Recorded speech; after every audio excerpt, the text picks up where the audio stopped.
감사합니다.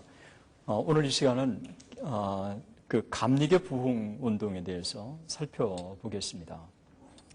지금까지 이제 감리교 그러면 웨슬리안 감리교만 많이 이해해 왔는데 감리교는 두 개의 큰 흐름이 있습니다. 웨슬리안 감리교가 있고 웨슬리안 메소디스트가 있고 또 하나는 켈빈니스트 메소디스트, 그러니까 칼빈주의 감리교가 있습니다. 그래서 웨슬리안 감리교는 우리가 잘 아는 대로 요한 웨슬리 그리고 찰스 웨슬리 두 형제에 의해서 역사의 그 중요한 교단으로 형성돼 온 것이고, 켈빈주의 감리교는 웨일즈를 중심으로 해서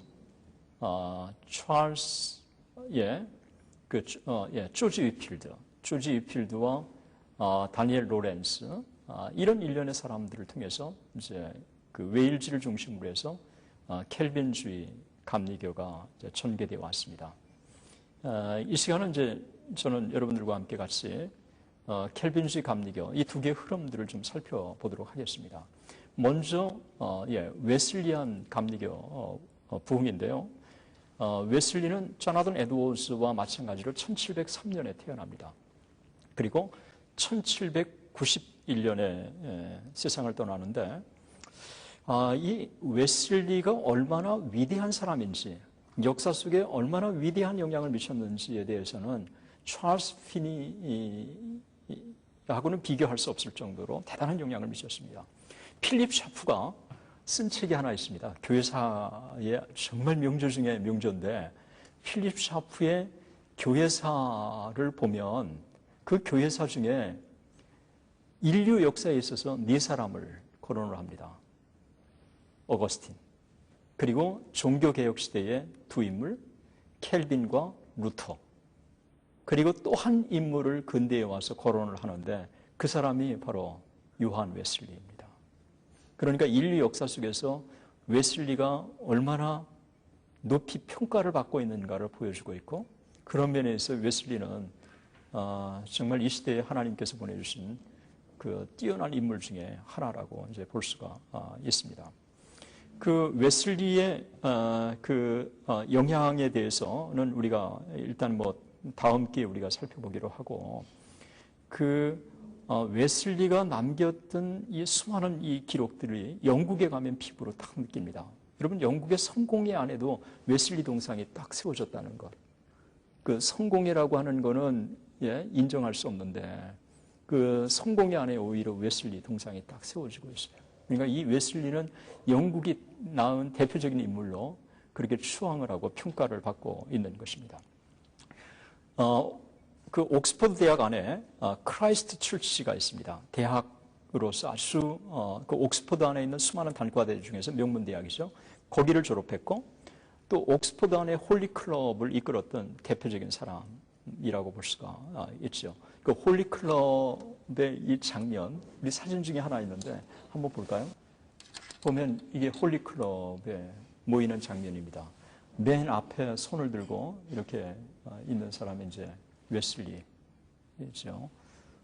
이 옥스퍼드 대학에 다니는 지성인들이 말 그대로 이 사람들이 엄격하게 메소디스트, 그러니까 엄격한 신앙생활을 하지 않았습니까?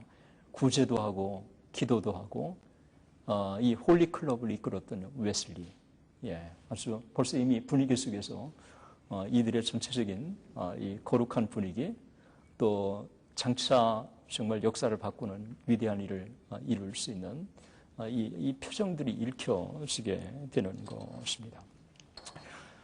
웨슬리가 말년에 사역했던 런던의 한 교회를 제가 가가지고 그 웨슬리의 피부를, 웨슬리의 그 채취를 그대로 그냥 다 확인을 했어요. 그가 섬겼던 교회, 그 지하에 가서 그가 남긴 모든 기록들, 심지어 말년에 그의 집에서 남겼던 이 모든 가구들, 또 살림, 이런 것들이 다 이제 있고, 또 그 교회 뒤에는 그 웨슬리가 묻혀 있었던 무덤이 또 있었습니다. 이 웨슬리가 위대한 역사를 이루게 된 하나의 이 출발, 그거는 1738년 5월 21일 월더스게이트가의 한 모라비안 교회 집회에 참석을 합니다. 이 요한 웨슬리가 그 모라비안 교회에 참석했을 때 그 누군가가 루터의 갈라디아서 주석 서문을 읽어 주고 있었어요.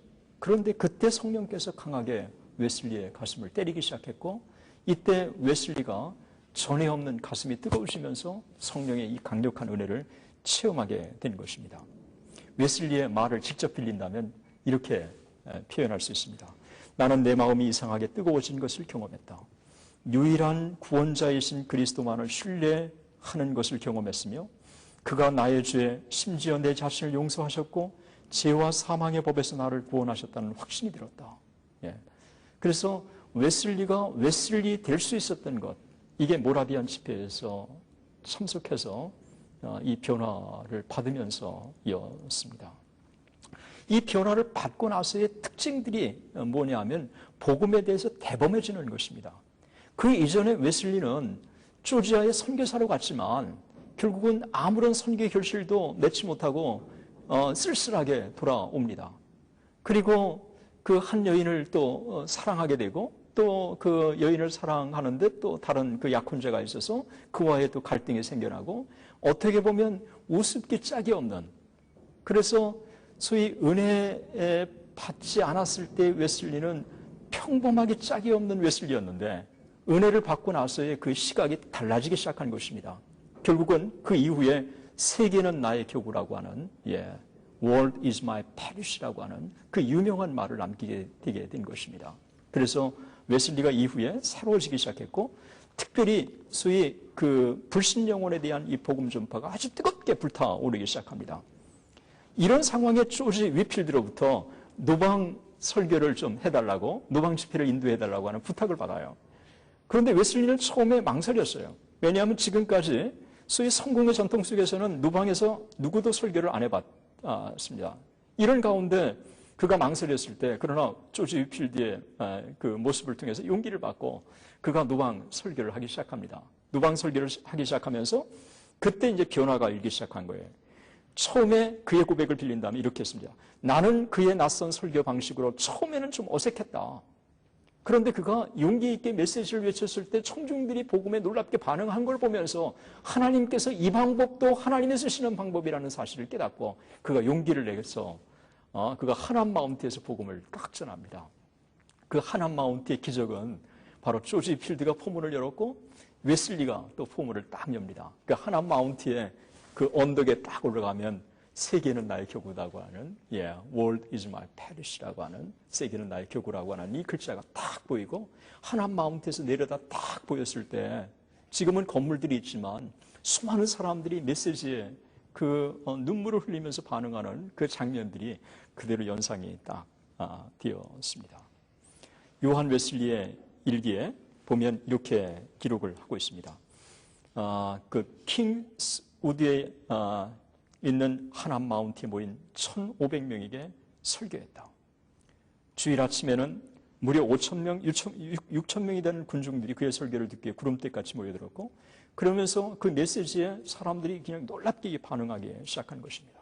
그런데 이 킹스우드에 있는 이 하남 마운트에서 그 복음을 전하기 시작하면서 수많은 사람들이 이 복음에 대한 반응하기 시작하고, 이것들이 점점 더 확산되기 시작하면서 브리스톨로, 그리고 런던으로 막 무어필드 상단으로, 캐닝턴으로, 그리고 웹워드까지 이렇게 막 쭉 확산되기 시작합니다. 한 곳에서 15,000명에게 웨슬리가 설교를 한 적이 있었고, 그때 청중들이 눈물을 흘리고 가슴을 찢으면서 웨슬리의 설교에 놀랍게 반응을 하기 시작합니다. 자신의 죄를 회개하고 또 울부짖는 통해소리, 이 사죄에 대한 감격이 그들을 지배하기 시작하죠. 그 웨슬리가 가는 곳마다 성령의 기름 부음을 동반한 설교, 하나님을 향한 불타는 이 가슴으로 외치는 설교, 그리고 죄에 대한 이 각성이 일기 시작하는데, 이 웨슬리에 대한 설교를 어떤 사람이 뭐라고 표현했느냐 하면 설교의 부음이었다. 그래서 이 메시지를 통한 엄청난 이 반응들이 나타나는데, 그 당시에 성찬을 통한 이 부흥의 역사가 나타나는 거에 또 비해서 이 설교의 부흥이었다는 거죠. 이 메시지를 외치면서 메시지에 엄청난 반응이 있기 시작한 것입니다. 웨슬리의 이 메시지가 그 자신의 고백을 빌린다면 이렇게 얘기를 합니다. 그 메시지의 능력은 다른 데서 나온 게 아니라 하나님께서 주신 것이라고 하면서 그가 이렇게 고백을 합니다. 이것은 정말 하나님의 선물이다. 이 선물은 천부적인 재능을 타고나서 그 재능을 갈고 닦는다고 해서 얻어지는 것이 아니다. 그 웨슬리 자신이 고백하는 대로 하나님께서 그들 가슴에 설교를 하신 것입니다. 그러니까 설교에 외치는 자는 웨슬리였지만 그들의 가슴에 그 감동을 주시는 분은 하나님이시라고 하는 이런 고백을 그가 하는 것입니다. 그런데 제 자신에게도 똑같은 적용을 좀 해봅니다. 그것은 뭐냐 하면 웨슬리의 이 메시지가 그렇게 많은 사람들을 감동시키고 많은 사람들을 변화시킬 수 있었던 것은 웨슬리 자신이 말씀의 사람이었기 때문에 그렇습니다. 기도와 말씀의 사람이었기 때문에 자기가 기도하고 말씀을 보는 가운데서 외쳤기 때문에 하나님께서 그렇게 역사하신 거예요. 제가 아침에 일어나서 하루를 기도 가운데 또 말씀을 묵상하고 하루를 시작하는 것과 그렇지 않은 것은 제 자신의 하루를 돌이켜보면 명백하게 차이가 나는 것을 발견을 합니다.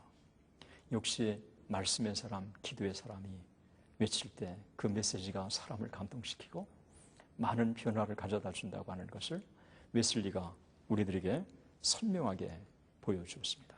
그래서 웨슬리는 아침과 저녁으로 기도했고 그리고 말씀과 경건과 기도가 어우러진 그의 삶이었고 그의 일생 동안 그가 청빙한 삶을 살지 않았습니까? 정말 그 자기가 돈이 여유가 많아지면 많아질수록 사람들은 부유해지고 또 생활에 여유가 있다고 함부로 쓰지만 그는 처음 가졌던 그 초심을 잃지 않고 하나님 앞에 일생 동안 하나님의 말씀으로 헌신을 하고 그리고 그 말씀대로 실천에 옮기는 것입니다.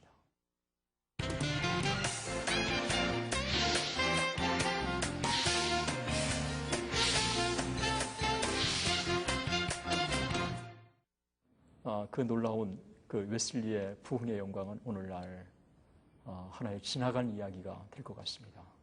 기도 제목으로 우리가 함께 나눠야 될 것 같은데요. 이제 영국의 감리교는 성공회와 머징하기로 성공회 안에 흡수를 하기로 그렇게 이미 약정이 다 됐습니다. 머지않아 영국의 감리교는 역사에 사라질 운명에 처해 있습니다. 웨슬리의 그 화려했던 그 웨슬리를 자랑한 것이 하나의 이제 한 영웅을 좀 숭상하는 듯한 인상을 지울 정도로 웨슬리 한 인물의 숭상화 작업이 일어나는 것 같은 이상한 분위기가 일어났습니다. 우리가 찬양하는 것은 하나님께서 웨슬리를 사용하신 그 놀라운 역사, 웨슬리를 사용하신 하나님, 웨슬리를 통해서 일어났던 그 부흥운동이 다시 우리 가운데 일어나게 해달라고 하는 이런 간절한 도전으로 이어졌으면 참 좋겠습니다. 한국 감리교가 정말 영국의 감리교와 같은 존치를 밟는 게 아니라 오히려 영국의 감리교가 약한 부분들을 극복해서 웨슬리의 신화를 다시 재현하는, 그래서 세계 속에 웨슬리 부흥운동과 감리교 운동을 재현시키는 그런 놀라운 역사가 있었으면 참 좋겠다는 생각을 갖습니다.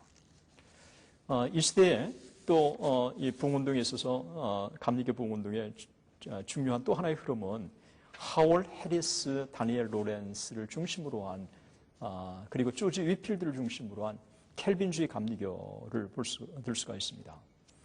1977년에 그 하월 해리스가 세상을 떠난 지 200주년을 맞습니다. 그래서 200주년을 맞게 됐을 때 그 로이드 존슨은 하월 해리스야말로 기독교의 위대한 영웅적인 인물 가운데 한 사람이라고 그렇게 예찬을 했습니다. 그러니까 하월 해리스가 얼마나 위대한 역사를 이루었는지 그리고 위대한 인물인가를 그렇게 보여주고 있습니다. 그런데 하월 해리스가 그렇게 위대한 인물로 평가를 받을 수 있었던 이유 중에 하나가 역시 그의 회심에서 출발하고 있다는 것입니다. 이 하월 해리스가 정말 하나님의 은혜를 사모하는 가운데서 그가 은혜를 달라고 하나님 앞에 간절히 사모하기 시작합니다. 21살 때 1735년 봄에 갑자기 그와 같은 은혜가 찾아옵니다. 학교 교사로 일하던 이 탈가스 교구 교회에 참석하던 어느 날 그 교구 목사님이 이런 광고를 합니다. 만일 여러분이 성찬에 참여하는 것이 합당치 못하다면 기도하기에도 합당치 못할 것이고 살기에도 합당치 못할 것이고 그리고 죽기에도 합당치 못할 것입니다. 이 이야기를 들었을 때 그 메시지가 자기를 향한 메시지처럼 들렸어요. 정말 내가 성찬에 참여하기에 합당치 못하다고 한다면 나는 하나님 앞에 아무런 가치가 없는 사람이라고 하는 것이 깨달아지기 시작한 것입니다. 그러면서 하나님 앞에 기도하기 시작한 거예요. 그러면서 하나님의 은혜를 달라고 사모하고 이런 가운데 그가 성찬 때 큰 은혜를 경험하기 시작한 것입니다. 당시에 성찬이 은혜의 수단으로 그냥 널리 사용됐던 이유 중에 하나라고 볼 수가 있는데 이런 면에서 그 한국 교회도 이 성찬에 있어서 바른 교육이 좀 필요하다고 하는 것이 느껴졌습니다. 은혜의 수단 중에 하나. 조지 위필드도 그렇고 19세기의 부흥도 그렇고 이 켈빈주의 감리교 부흥운동에 있어서도 전형적인 예를 보여준 케이스라고 이제 볼 수 있는데 이런 면에서 그 하월 해리스가 성찬을 준비하는 가운데서 하나님의 큰 은혜를 경험합니다. 그리고 1735년 6월 18일 날 하월 해리스가 랭가스티 교회 종탑 안에서 성경을 읽고 기도하다가 또 한 번의 은혜를 경험을 합니다. 한 번 은혜를 경험한 사람들이 또 은혜를 경험하는 것은 그건 어렵지 않는 것입니다. 이때 하월 해리스의 이 은혜에 대한 기록에 이런 기록이 있습니다. 갑자기 내 구주를 주신 하나님께 대한 사랑이 느껴졌다. 내 영혼 속에 전에는 전혀 알지 못했던 아버지라는 외침이 터져 나왔다. 나는 그의 자녀라는 것을 알았으며 그가 나를 사랑하시고 내 말을 들으신다는 것을 알았다. 하나님의 은혜를 경험하고 나서 가장 먼저 깨달아지는 것이 내가 죄인인데도 불구하고 하나님의 자녀가 되었다고 하는 사실, 그리고 하나님께서 나를 엄청나게 사랑하신다고 하는 사실, 그래서 내가 하나님 앞에 새로운 콜링, 나를 부르셨다고 하는 것들을 새롭게 자각하기 시작한 것입니다. 이러면서 이 영적인 자각이 하월 해리스에게 나타나기 시작하면서 이 하나님의 주권적인 역사 속에서 그 다음에 이 불신 영혼들을 주께로 인도하는 일에 자기의 혼신의 노력을 다 기울이기 시작합니다.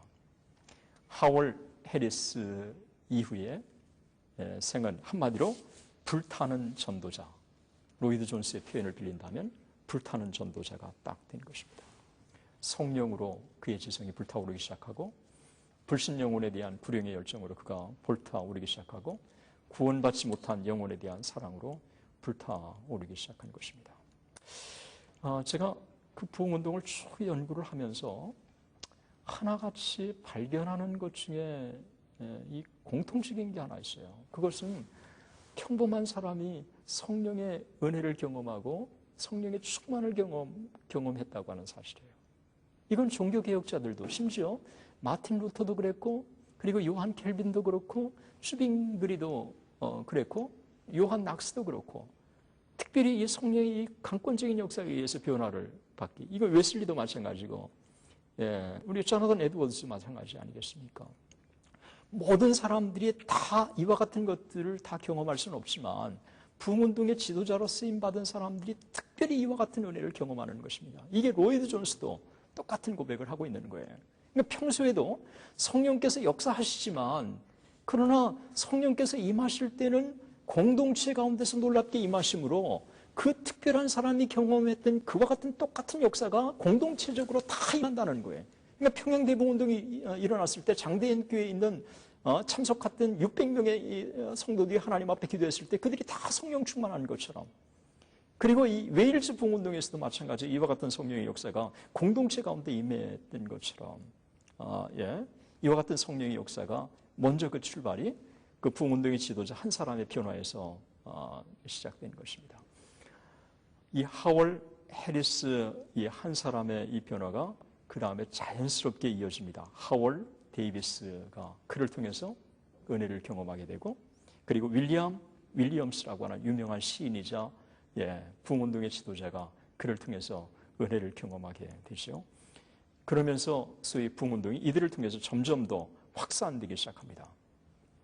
그런데 이 부흥운동이 확산되기 시작하면서 기성교회에서는 부흥운동에 있어서 이 기성교회 이렇게 들어온 사람들을 교육을 제대로 못 시키는 거예요. 그래서 이 부흥운동을 통해서 교회에 들어오는 사람들을 제대로 양육하기 위해서 소위 감리회, 메소디스트 소사이어티라는 게 결성이 되기 시작한 것입니다.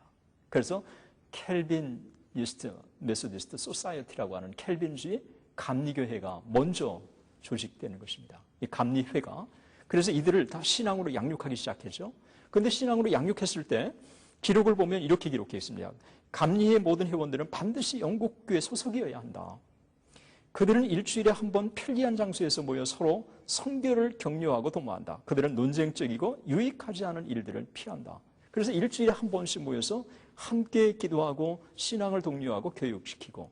사실은 나중에 웨슬리가 속회를 시작하는데 바로 이 속회가 여기에서 힌트를 얻게 되고 이 모든 것들을 그 조지 위필드가 그대로 교육을 시켜주고 그리고 나중에는 자기가 관장하는 거를 요한 웨슬리에게 다 이양을 하게 되는 것입니다.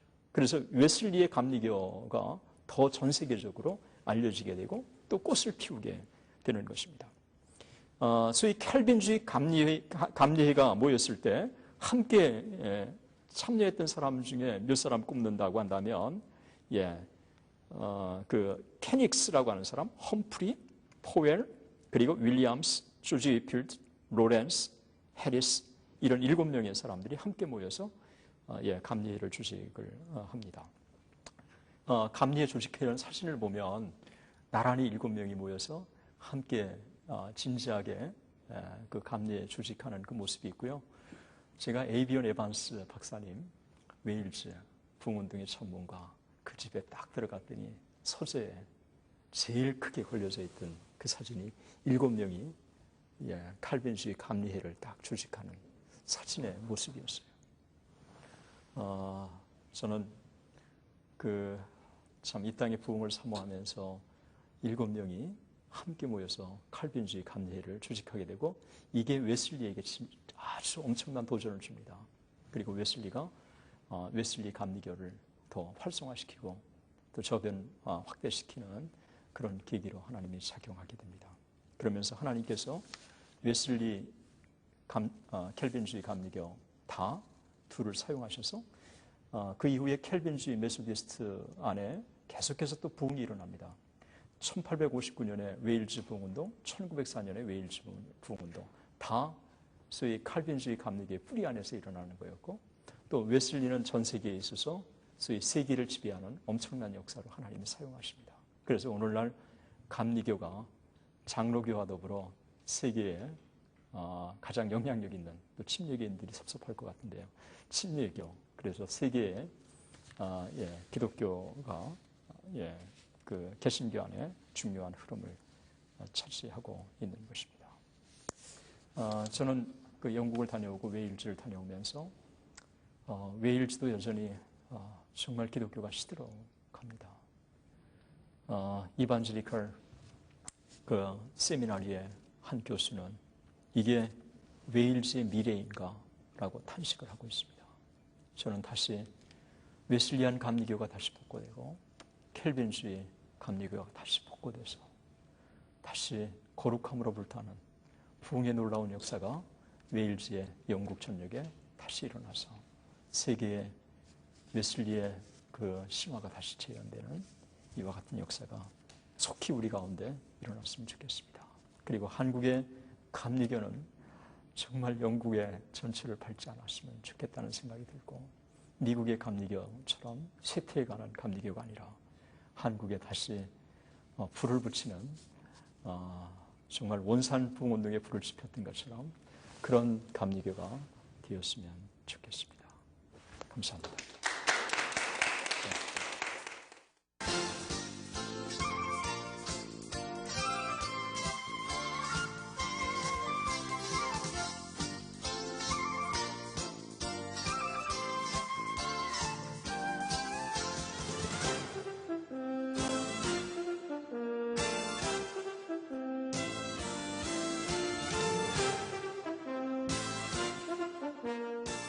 이 프로그램은 선교지의 교회를 세우는 힘찬 첫걸음, 드림온과 함께합니다.